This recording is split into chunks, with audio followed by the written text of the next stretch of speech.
Emilio Álvarez y Casa, senador independiente. Emilio, como siempre, un placer saludarte, bienvenido. Yoli, buenas noches, un gusto saludarte y por tu conducto auditorio Mega Noticias. Primero que nada, llama la atención lo que está pasando en el legislativo frente al Poder Judicial. Algunos aseguran que es el inicio del bombardeo hacia el Poder Judicial desde el Poder Ejecutivo para intentar reducir su contrapeso al Poder Ejecutivo. ¿Cómo lo lees tú? Yo lo leo así, pero no el inicio, sino una escalada. Muy tristemente hemos visto una serie de ataques al Poder Judicial, a la ministra presidenta, ha sido objeto de ataques incluso el propio presidente López Obrador, ya en algo que podemos calificar de violencia de género. Han amenazado con hacer juicio político a 4 ministros. En las mañaneras se ha exhibido más de 30 jueces porque no les gustan sus resoluciones.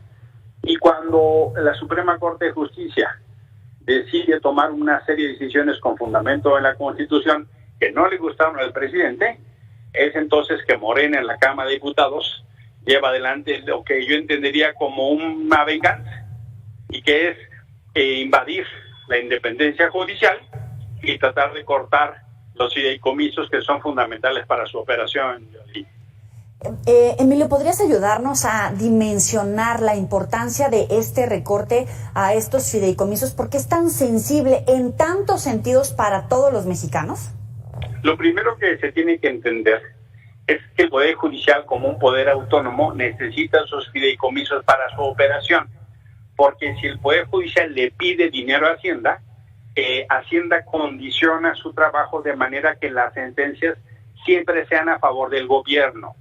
Los fideicomisos es un mecanismo que se ha ido construyendo a lo largo de mucho tiempo, que permite incluso, por ejemplo, si el Congreso mexicano, el legislativo, decide hacer una reforma constitucional para proteger a las mujeres víctimas de violencia, pues entonces el Poder Judicial lo puede implementar.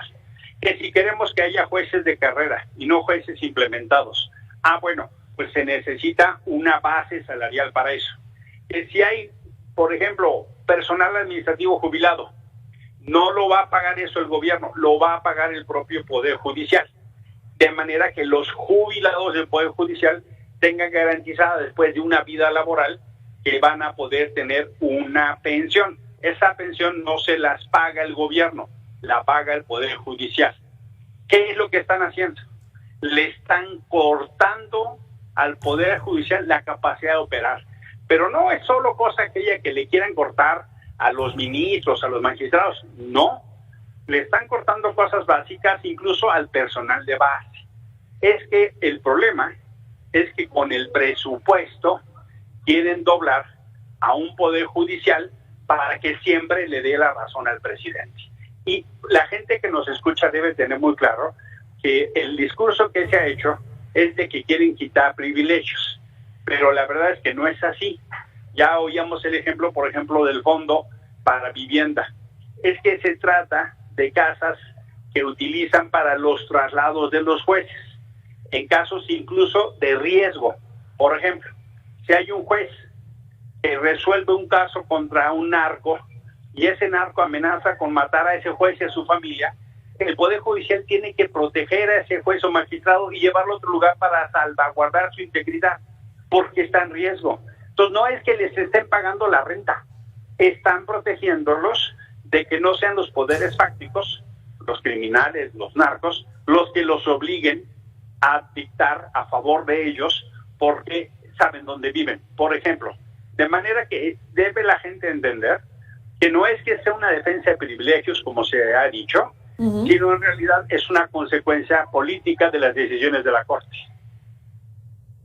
Ahora, hay también quienes hoy particularmente destacan el hecho de la condecoración que otorga el presidente López Obrador al general Cienfuegos después de todo el proceso que enfrentó en los Estados Unidos. Algunos aseguran que es un insulto, no solamente a la justicia de Estados Unidos, sino para México, y que es una señal de que por un lado está tratando de debilitar la independencia de poderes y por otro lado, pues que sigue respaldando de manera incondicional al ejército mexicano.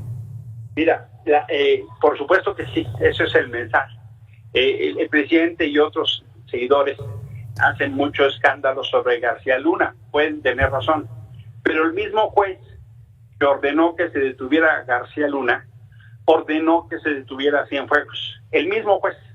Pero en el caso de García Luna, en lugar de que se procesara, la Cancillería mexicana se movió para que lo trajeran de vuelta. Y en 20 minutos lo liberaron y ahora hasta lo condecoran. Pero, ¿por qué esto es importante? Los generales ganan más que el presidente. Los almirantes ganan más que el presidente y tienen muchas mejores prestaciones que el presidente. ¿Por qué el presidente y Morena en la Cámara de Diputados no hacen tanto escándalo de que los generales ganen más que el presidente? Pues porque el presidente está acostumbrado a que los militares le contesten, sí señor. ¿Por qué se enojan que por mandato legal y constitucional los magistrados tengan un salario distinto al presidente? Está constitucionalmente fundado, pues porque los magistrados y jueces no le dicen al presidente, sí señor. Fíjate la diferencia de trato. A los militares que sí tienen un estado de excepción, tienen incluso su propio banco, tienen incluso sus propias prestaciones, a ellos sí les pagan la casa, a ellos sí les pagan el chofer, a ellos sí les pagan la comida, los protegen. Y a los jueces los atacan. Con el ejército de su lado, enfilan contra el Poder Judicial y podemos ir en la vía de perjudicar la independencia, el contrapeso en algún momento del Poder Legislativo para que se reduzca el poder a uno solo.